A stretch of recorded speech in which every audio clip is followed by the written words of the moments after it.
Praise the lord. దేవునికి మహిమ, ఘనత, ప్రభావములు కలుగునుగాక. ప్రియమైనటువంటి దైవజనాంగమా, ఈరోజు ఆదివారం, పునరుద్ధానపు దినము, 5వ నెలలో మొదటి ఆదివారము. మీ అందరికీ పునరుద్ధాన శుభాకాంక్షలు తెలియజేస్తూ, ఈ పునరుద్ధాన పండుగ జరుపుకోవటానికి దేవుడు మనకు చక్కటి సదవకాశము ప్రభువారు అనుగ్రహించినందుకు దేవాతి దేవుణ్ణి స్తుతిస్తూ, ఈరోజు పునరుద్ధానపు ఆరాధనలో ఎవరు మిస్ అవ్వకుండా ప్రతి ఒక్కరు పాలుపంపులు పొందాలని దేవుని సేవకునిగా పిలుపునిస్తూ, రండి ప్రియా దైవజన్మ, ఈ దినం కొరకు ఒక వాక్యాన్ని చదువుకొని క్లుప్తంగా దైవ ధ్యానం చేద్దాము. యోహాను రాసిన మొదటి పత్రిక 2వ అధ్యాయము 18వ వచనాన్ని చదువుకుందాం. చిన్నపిల్లలారా, ఇది కడవరి గడియ. క్రీస్తు విరోధి వచ్చునని వింటిరి కదా. ఇప్పుడు అనేకులైన క్రీస్తు విరోధులు బయలుదేరి ఉన్నారు. ఇది కడవరి గడియ. ఈ గడియన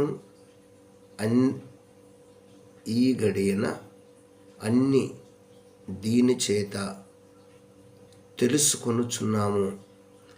ఇది కడవరి గడియ అని దీని చేత తెలుసుకొనుచున్నాము. ప్రార్థన చేద్దాం. పరిశుద్ధుడు, ప్రేమ కలిగిన తండ్రి, హృదయపూర్వక కృతజ్ఞతాస్తుతులు చెల్లిస్తూ ప్రభువా దిగిరండి. నీ కార్యాలు జరిగించండి. మీ ఆత్మతో నింపండి, అభిషేకించండి. సర్వేశ్వరుడా, సర్వశక్తిమంతుడా, పూజనీయుడా, పూజకరుడా, మీ అద్భుత ఆశ్చర్య కార్యాలు జరిగించవలసిందిగా ప్రార్థిస్తూ, ఈ పునరుద్ధానపు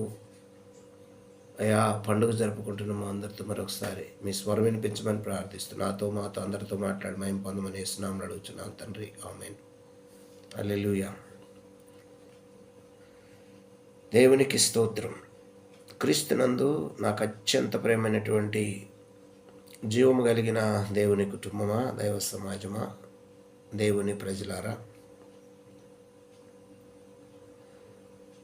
దేవుడు మనల్ని ప్రేమించి మన కొరకు ఆయన చేసిన త్యాగాన్ని, ఆయన చేసినటువంటి కార్యాలను, ఆయన మన పట్ల ఉన్న ఆయన సంకల్పాన్ని మనం చాలా జాగ్రత్తగా అర్థం చేసుకొని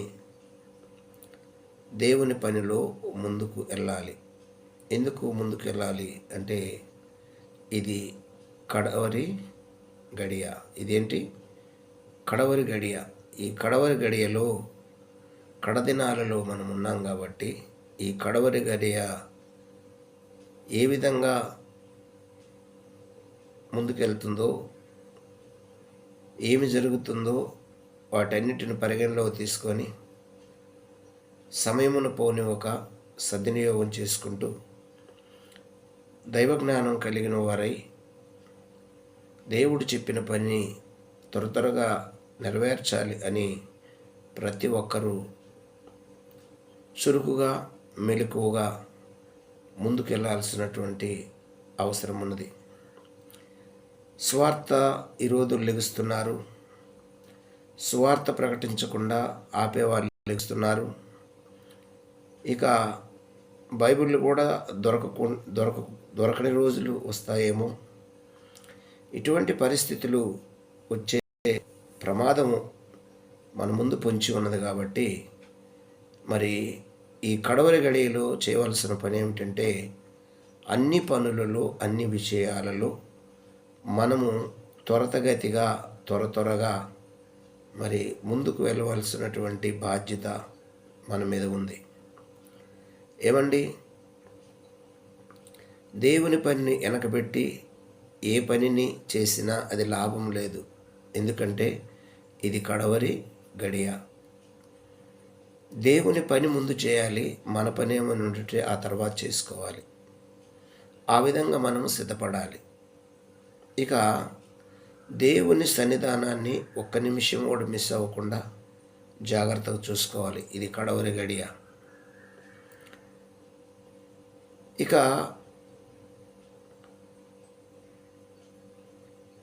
దేవుని సన్నిధిలో ప్రభు శరీరాన్ని, ప్రభు రక్తాన్ని తీసుకుంటూ వ్యక్తిగత లోపాలు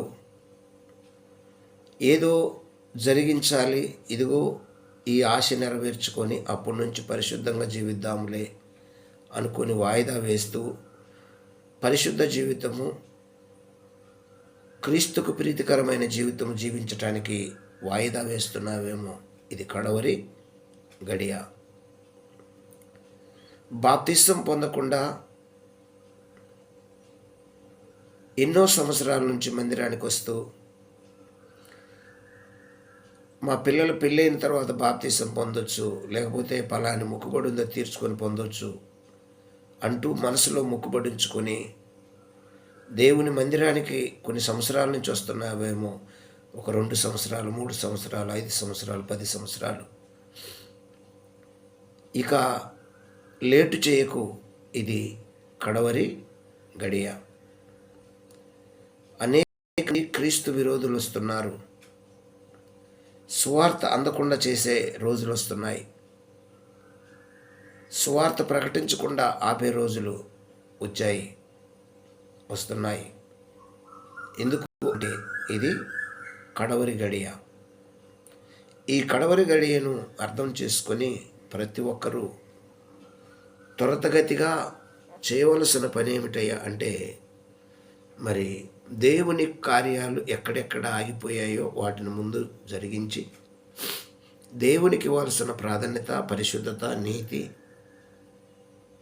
ఆయన సాక్ష్యాన్ని ఎక్కడ కోల్పోకుండా, ఇప్పటికే కోల్పోయి పడిపోయి ఉంటే తిరిగి దిద్దుకొని ఇది కడవరి గడియ అని ముందుకు కొనసాగాలి. ఇక్కడ యోహాను భక్తుడు రాస్తున్నటువంటి మాటలు, చిన్నపిల్లలారా ఇది కడవరి గడియ, క్రీస్తు విరోధి వచ్చునని ఇంటిరి కదా. ఇప్పుడును అనేకులైన క్రీస్తు విరోధులు బయలుదేరి ఉన్నారు. ఇది కడవరి గడియ అని దీని చేత తెలుసుకొనుచున్నాము.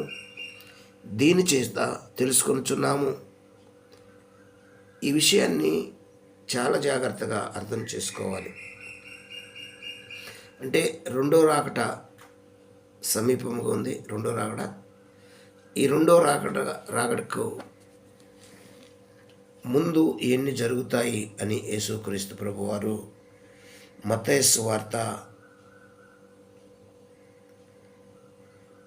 24వ అధ్యాయంలో యేసు ప్రభు చెప్పారు. మనకు 25వ అధ్యాయము 24 దాటిన తర్వాత 25వ అధ్యాయంలో బుద్ధి లేని కన్యకలు, బుద్ధి కలిగిన కన్యకల గురించి మనకు ఉపమానాలు ఉన్నాయి. కాబట్టి ఈ సిద్ధపాటు గురించి ఉపమానాలు ఉన్నాయి. ఈ విషయాలు మనం గమనించి కాస్త బుద్ధి కలిగి దేవుని కొరకు సిద్ధపడాల్సినటువంటి అవసరము మనకుంది. రాకడ గురించి పదే యేసుప్రభు చెప్పాడు. మత్తయి సువార్త 24వ అధ్యాయము, మార్కు సువార్త 13వ అధ్యాయము, లూకా సువార్త 21వ అధ్యాయంలో యేసుక్రీస్తు ప్రభు రాకడ గురించి చెప్పారు. అయితే నా రాకడకు ఈ సూచనలు అన్నాడు. రాకడకు సూచనలు ఇంకా రాలేదు, కొద్దిగా లేట్ అవుతుంది. కానీ మనం సిద్ధపడ కొరకు, మనము దేవుని కొరకు, ఆయతపరుడు కొరకు దేవుడు కొంత రాకడ ఆలస్యం చేస్తున్నాడు. కానీ ప్రతి ఒక్కరూ చేయవలసిన పని ఏమిటంటే, ఈ కడవరి గడియలో దేవునిని మనము ఏ విధంగా చేరాలి, ఏ విధంగా సంతోషపెట్టాలి, దేవుని కొరకు మనము ఎలా ఉండాలి అనేది ఈ లేఖనాల్లో మనకు నేర్పిస్తున్నటువంటి మాటలు చూడండి. పేతురు మొదటి పత్రిక 4వ అధ్యాయము 7వ వచనంలో, అయితే అన్నిటి అంతము సమీపమై ఉన్నది కాగా మీరు స్వస్థ బుద్ధి గలవారై ప్రార్థన చేయుటకు మెలకువగా నుండుడి. ప్రేమ అనేక పాపములను కప్పును గనుక అన్నిటికంటే ముఖ్యముగా ఒకని ఎడల ఒకడు మికుటమైన ప్రేమ గలవారై ఉండి సులుగు కొనకుండా ఒకరినొకడు ఆతిథ్యము చేయుడి. ఇక్కడ మనం గమనిస్తే అన్నిటి అంతము సమీపమై ఉన్నది.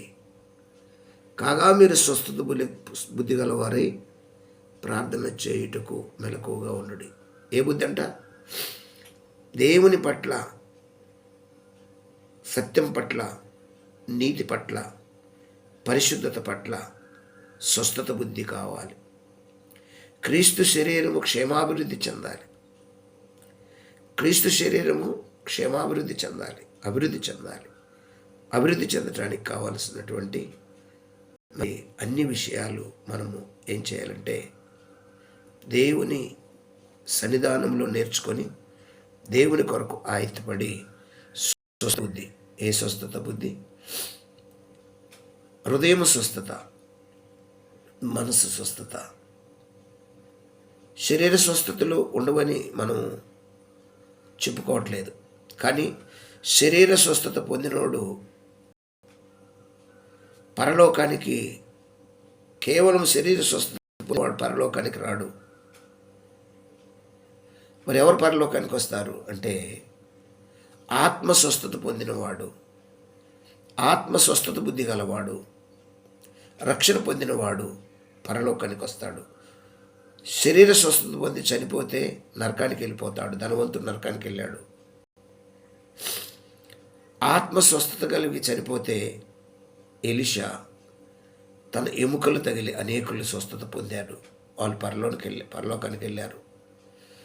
యేసుప్రభుని నమ్ముకొని లోకంలో ఉన్నాయని విడిచిపెట్టి స్వస్థత బుద్ధి గలవారే చనిపోతే వారు పరలోక రాజ్యానికి వస్తారు. బాప్తిసం పొందకుండా ఈ శరీరక స్వస్థత కొరకే చూసుకుంటే శరీర స్వస్థత పొంది కూడా శరీర స్వస్థత పొంది రక్షణ లేకుండా చనిపోతే నరకానికి వెళ్ళిపోయే ప్రమాదం ఉంది. ఈ విషయం చాలా జాగ్రత్తగా గమనించి ప్రతి ఒక్కరూ స్వస్థత బుద్ధి గలవారగటకు బాప్తిసం పొంది ఇది కడవరి గడియ. దేంట్లో లేట్ చేయకుండా దేవుని పని జరగటానికి అందరము అన్ని విధాలుగా పని చేయాల్సినటువంటి బాధ్యత మన మీద ఎంతైనా ఉంది. దైవజనాంగమా, చూడండి, మూలవాక్యం చదువుకున్నాం. చిన్నపిల్లలారా, ఇది కడవరి గడియ, క్రీస్తు విరోధి వచ్చునని వింటిరి కదా. ఇప్పుడును అనేకులైన క్రీస్తు విరోధులు బయలుదేరి ఉన్నారు. ఇది కడవరి గడియ అని దీని చేత తెలుసుకొనుచున్నాము. ఈ పరిస్థితుల ద్వారా, జరుగుతున్న సమస్యల ద్వారా, ఈ యొక్క ప్రభావితం ద్వారా, ఇదిగో సువార్థికులను కొట్టడం ద్వారా, సేవకులను చంపటం ద్వారా, క్రైస్తవుల చర్చిలోకి ధైర్యంగా వచ్చి ఆటంకపరచటం ద్వారా, మానవత్వాన్ని మంటకలపటం ద్వారా, ఇలువలను మంటకలిపి ప్రయాణం చేస్తున్నారు. వీటి ద్వారా క్రీస్తు విరోధి వచ్చాడు అని మనకు అర్థమవుతుంది. ఇది కడవరి గడి అని మనకు అర్థమవుతుందని యోహాను భక్తుడు తెలియజేస్తున్నాడు. అయ్యా, అమ్మ, ఒకసారి ఆలోచించి క్రీస్తు కంటే దేన్ని ప్రేమిస్తున్నావో ఒకసారి ఆలోచించి, దేని కొరకు జీవిస్తున్నావో లోకంలో ఆలోచించి నీవే నిర్ణయం తీసుకోవాల్సిన బాధ్యత ఉంది. రండి, ప్రార్థన చేసుకుందాం. అయ్యా, అమ్మ, మీరు నిర్ణయం తీసుకోవాలి. తీసుకొని ఇది కడవరి గడియ. దీన్ని బట్టి మనకు అర్థమవుతుంది. అర్థమైతే నువ్వు ఎలా సిద్ధపడాల్సినటువంటి బాధ్యత ఉంది. ప్రార్థన చేద్దాం. పరిశుద్ధుడు, ప్రేమ నమ్మకమైన తండ్రి యేసు ప్రభువా, వందనాలు. ఎత్తబడిన వాక్యం ఫలింపచేసి ఈ పునరుద్ధాన దీవెనతో ప్రతి ఒక్కరిని నింపి దీవెన రక్షణ దయచేసి మహిమ పొందమని నీ పిల్లలందరూ, ఇది కడవరి గడియ, దీన్ని బట్టి అర్థమవుతుంది ఏ విధంగా సిద్ధపడాలో, ఏ విధంగా ముందుకెళ్లాలో నీ పిల్లలకు చక్కటి ఆలోచన ఇచ్చి నడిపించి మహిమ పొందమని దీవెన రక్షణ దయచేసి నేస్తున్నాను అడుగుతున్నాను తండ్రి. ఆమేన్. God bless you. దేవుడు ముందు దీవించును గాక. ఆమేన్. ఆమేన్.